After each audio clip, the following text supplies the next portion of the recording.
Before we get into the video, make sure y'all hit that like button, subscribe if you're new. I mean, come on, what are you doing if you're not subbed to me by now? My content is fire, from stop motions, news videos, reviews, music occasionally. All my social media accounts are linked down below, and now, let's get straight to it. Okay, so, we've got a little bit of Legacy Shattered Glass news to talk about, and also some discussions for Rise of the Beast or box office predictions from my part. I want to talk about a Shattered Glass Rodimus figure that was revealed earlier this morning in a YouTube video.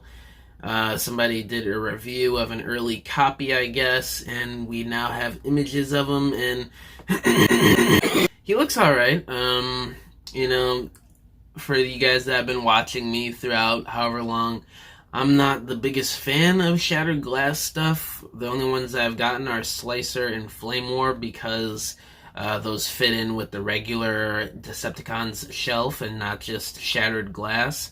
But this doesn't look too bad either. I mean, the head sculpt is new. It's got that classic Rodimus Shattered Glass mustache, which I dig. The paint apps looks good. I like the purple flames on his chest and the purple highlights on his body with the red highlights. It's not too bad. And all the accessories are the typical accessories that are always tied to this mold. You know, the Matrix, the buzzsaw, the two guns, the effects pieces, but this time they're done in black with some silver and red highlights, and then the effects are done in, like, it's not even red like I said before, it's more of like a pinkish reddish type tone to it, which is kind of cool actually. I like that.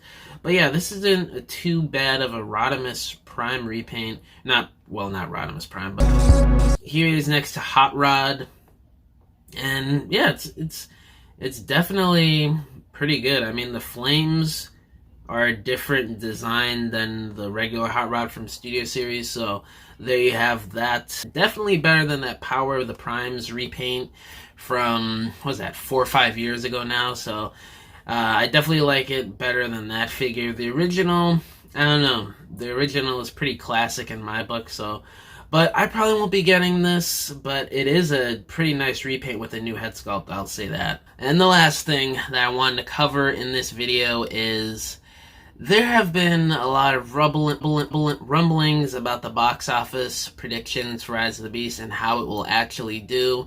We're only 2.5 weeks out from this movie, and people are starting to speculate these past couple weeks, and there was the article from, I think it was Deadline, that I posted a few days ago on one of my community posts, saying that Rise of the Beast is tracking 68 to 70 million in US and Canada for, I think that was just for the opening week, and they said the numbers for China was tracking really well too, so I'm thinking that it's going to rise a little bit above maybe 70 million, because if you look at how the trailers are doing, the TV spots, the marketing all together on this movie online, they very well could be buying views and engagement.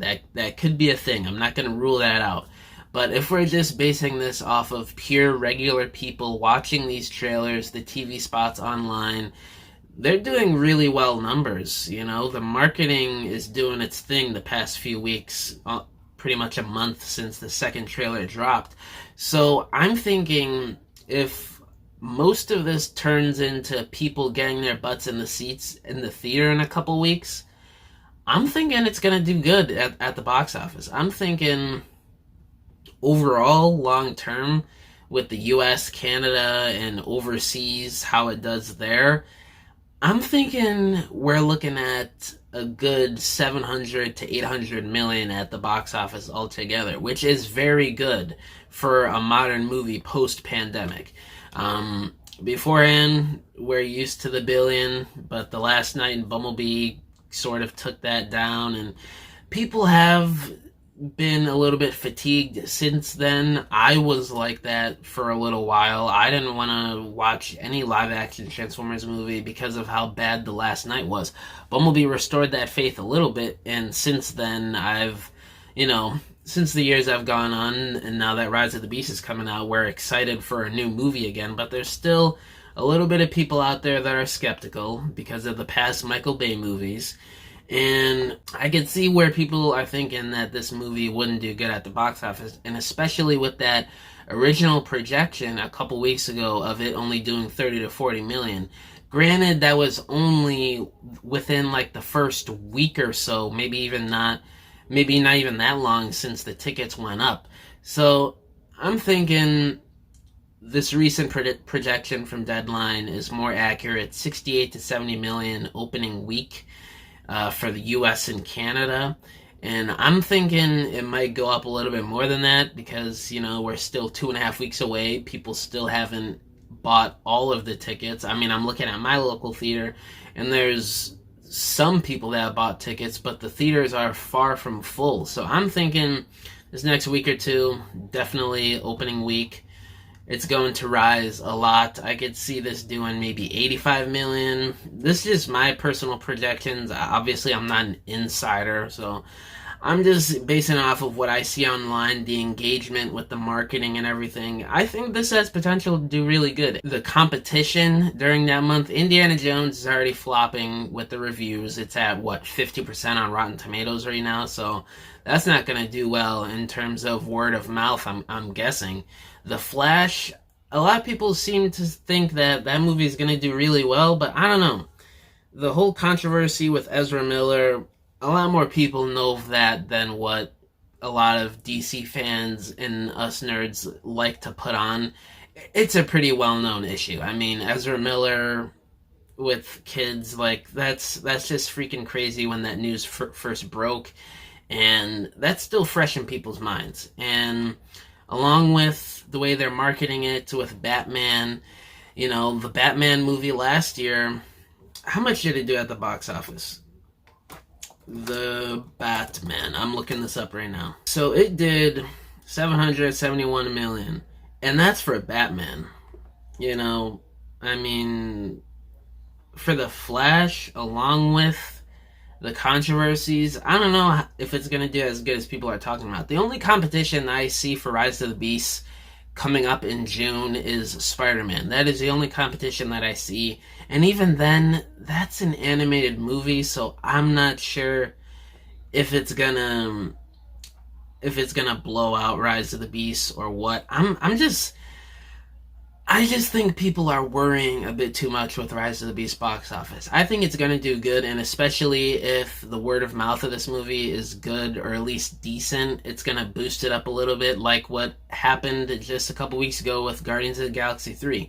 First week, it did all right, for a Marvel movie, modern Marvel movie, because of the fatigue, I guess you could say. I mean, a lot of people are throwing that around, but I don't really see superhero fatigue. It's just that the MCU movies lately haven't been that great. But the word of mouth for Guardians 3 was great. The following weekend, it did even better numbers. So I'm thinking if Rise of the Beast does that too, it could have just as good as numbers or maybe even better. I'm just being hopeful here, and I'm just looking at the facts, how good the marketing is doing, how excited people are for a new Transformers movie. So, yeah, I think we don't have anything to worry about with the box office if things go according to plan, and this movie is actually good, and there's good word of mouth, and they keep up this hype train for the next couple weeks until the movie drops. But, yeah, that's just my projections for the box office. I think it's going to do pretty good, and they are going to greenlight a sequel and hopefully whatever other movies they got planned in the can there. So, yeah, let me know down in the comments below, what do you guys think about the box office Rise of the Beast? How do you think it's going to do? What do you guys think about this Shattered Glass Rodimus Prime figure that was revealed? Is it Rodimus Prime or is it just Rodimus? I don't know. I don't follow Shattered Glass that much. But, yeah, guys, thank you for watching this video, and I'll catch you next one. Bye!